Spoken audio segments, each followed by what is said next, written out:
Bueno, continuamos con la explicación. Discúlpenme, ya por la hora acá en casa se empieza a hacer complicado seguir grabando los videos, así que voy a terminar de redondear esta explicación. Eh, y bueno, de la misma forma que antes podíamos haber analizado el módulo, y en este caso pudimos ver que justamente ya habíamos anticipado que había es decir, analizamos hasta ahora este comportamiento, ¿sí? El comportamiento en frecuencia 0, el comportamiento en omega 0, y ahora vamos a analizar el comportamiento en altas frecuencias. Para altas frecuencias, ¿sí? Vamos a analizar cómo se comportan estos términos. Es decir, cuando en este caso es un poquito rebuscado, pero si justamente desdoblamos esta ecuación, es decir, desenvolvemos este cuadrado que tenemos acá, vamos a ver que vamos a tener un término omega a la cuarta. Este omega a la cuarta va a ser el término que justamente va a dominar. ¿Por qué? Porque cuando vamos a tender omega a valores cercanos a infinito, es decir, cuando hagamos la tendencia a infinito, lo que nos va a dominar es este término omega a la cuarta. Este término omega a la cuarta, ¿qué va a lograr? Es decir, este término omega a la cuarta, cuando le hagamos la raíz va a ser un término omega al cuadrado, y lo que vamos a tener es que para t de j omega en módulo para el límite de omega tendiendo a infinito, vamos a tener una tendencia que va a ser de 1 sobre omega al cuadrado. ¿Sí? 1 sobre omega al cuadrado. Esto es lo que les había advertido antes, que tiene que ver justamente con la tendencia de estas curvas. Es decir, todas estas pendientes que tenemos acá, ¿sí? Van a tener esta tendencia. ¿Sí? Van a tener esta tendencia, que si recuerdan esta tendencia, tenía que ver justamente con una tendencia, si pasamos este gráfico a dB, con una tendencia que va a ser que ustedes seguramente ya lo saben esto, que cuando la tendencia era de 1 sobre omega, ustedes tenían 20 dB, ¿sí? Pero en este caso, como es un polinomio de orden 2, vamos a tener 20 por n, ¿sí? 20 por n, en este caso 20 por 2, 40 dB por década. ¿Sí? Esto es equivalente a decir que tiene una tendencia de 1 sobre omega al cuadrado. ¿Sí? Después lo podemos ver un poco más detalle, seguramente en algún ejercicio lo vamos a ver. Es decir, basta con hacer 20 logaritmos de esto, justamente van a ver que, es decir, si hacemos 20, vamos a hacerlo ya que estamos, 20 logaritmos del módulo de la transferencia de j omega, que en este caso va a ser 20 logaritmo de 1 sobre omega al cuadrado, lo que es igual a decir que va a ser 2 por 20 logaritmo de 1 sobre omega. Y en este caso es donde era justamente la tendencia que yo le quería decir. Estos eran los 20 dB por década de pendiente negativa que tenemos acá, y en este caso era el 2 por 20, ¿sí? 20 por cada orden que tenemos por el 1 sobre, ¿sí? En este caso tenemos un orden 2, por lo tanto, un polinomio de orden 2, conlleva una caída de 2 veces 20. Una pendiente de 2 veces 20 es 40 dB por década, ¿sí? Esto tiene que ver justamente con cómo evoluciona. Cuando logaritmamos el eje de frecuencia, lo que vemos acá es que justamente por cada vez que subimos acá un orden, ¿sí? en omega, vamos a tener 40 dB menos en la transferencia, ¿sí? Muy bien. Por lo tanto, esto es un poco lo que habíamos dicho antes, ¿no? 40 dB por década es equivalente a 1 sobre omega al cuadrado. Lo mismo si tenemos un orden 3, vamos a tener 60 dB, ¿no? Esto se ve claramente acá. Muy bien. ¿Cómo va a ser la fase? El desenvolvimiento de fase, en este caso. Bueno, vamos a analizar ahora la fase de t. La fase de t en función de omega. Bueno, para ver la fase de t en función de omega, vamos a volver al esquema de polos y ceros y vamos a hacer el mismo trabajito que hacíamos antes. En este caso, fíjense que vamos a partir de una fase que ya no es más menos pi sobre 2 como habíamos visto antes. Como antes habíamos visto menos pi sobre 2 porque teníamos una singularidad en el origen. Ahora no tenemos esa singularidad en el origen, entonces tenemos que contabilizar los aportes de fase de cada singularidad. Habíamos dicho que el aporte de fase iba a ser este ángulo de acá, que casualmente por condición de alternos internos es el mismo que este ángulo que vimos acá, ¿sí? que este mismo ángulo psi que vimos acá. Por lo tanto, este ángulo y este ángulo tienen aportes iguales y de signo contrario, por lo tanto el aporte nulo de fase, perdón, el aporte neto de fase es nulo en 0, ¿sí? La fase del polo este se compensa con la del polo este. Y como vemos, ¿sí? Como vemos, en la resultante no hay ningún cero que aporte fase positiva. Por lo tanto, como no hay ningún cero que aporte fase positiva, lo que tenemos es una compensación de los aportes negativos de fase, de la singularidad de los polos, ¿sí?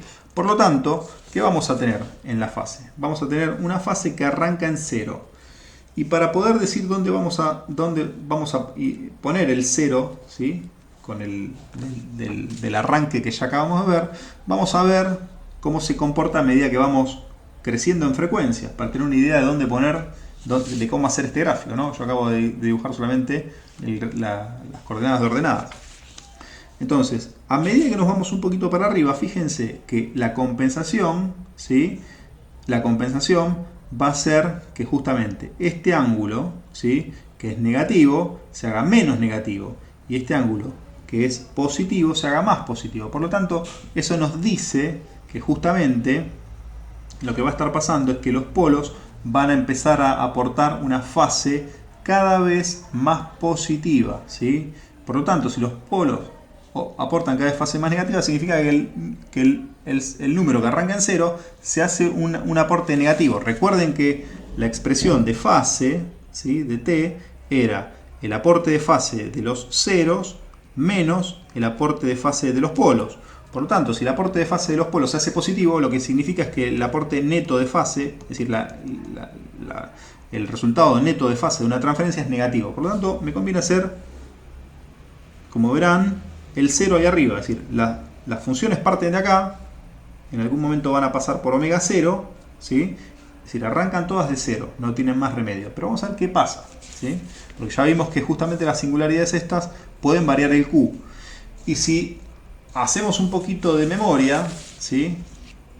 Y ya vimos, hacemos otro esquema de polos y ceros, y ya vimos que las singularidades iban a estar, ¿sí? sobre un radio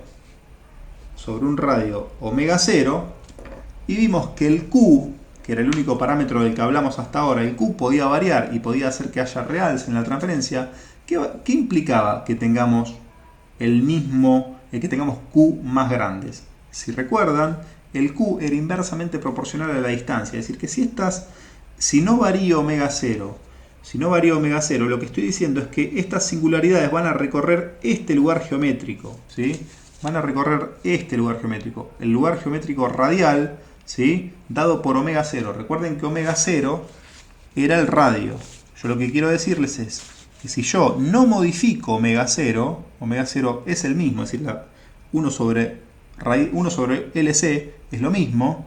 Si yo varío el Q, ¿sí? Lo que estoy haciendo es recorrer ese sistema. ¿Por qué? Porque es decir, si yo aumento el Q, recorro en esta dirección ese lugar geométrico. ¿Por qué? Necesariamente porque me tengo que acercar al J omega. Aumentar el Q significa acercarme al J omega, ¿sí? Bajar el Q significa alejarme del J omega. Eso sería el lugar geométrico también radial, ¿sí? Porque no modifico el omega 0, insisto, pero necesito alejarme del J omega para bajar el Q, ¿okay? Muy bien.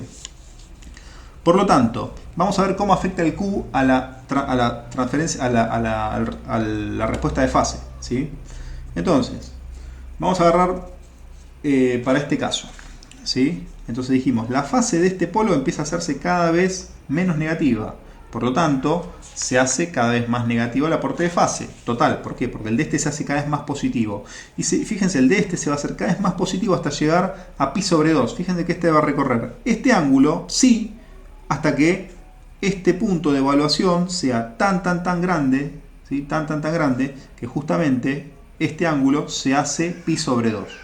¿Sí? Por lo tanto, este ángulo siempre va a ser desde psi hasta cada vez más positivo. Luego, este ángulo, fíjense que este es el que más variación va a tener, la singularidad, el polo este. Fíjense que este ángulo va a ser, empieza con un valor menos psi, pero cuando llega a este punto, a la coordenada beta, ¿sí? El punto de encuesta a la omega igual a j beta, ¿sí? Tenemos un ángulo nulo.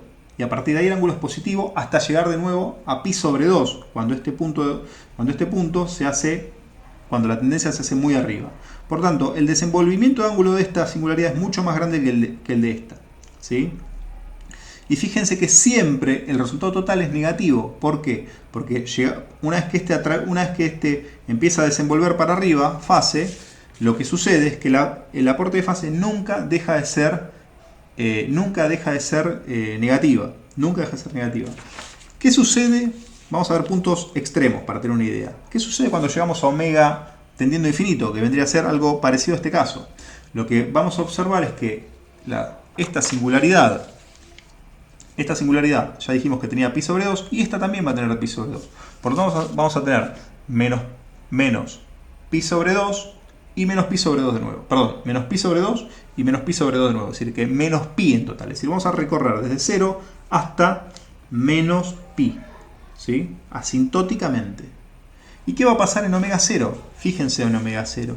En omega 0, que va a ser esta situación, lo que voy a tener es que voy a tener un aporte de fase neto que va a ser la mitad del recorrido, ¿sí? Es decir, si esto es de 0 a menos pi, voy a tener pi sobre 2, ¿sí? Y si se fijan, independientemente del Q que yo tenga, es decir, independientemente de la cercanía, eso hay que verlo, pero por el momento para esta explicación es suficiente. Si se fijan, lo que va a pasar es que justamente en ese punto lo que voy a tener es una transición más abrupta. Es decir, para el caso de un Q donde esté muy cerquita de J omega, lo que voy a tener es, fíjense, es una variación muy abrupta de fase. Y ahora vamos a ver por qué, ¿sí?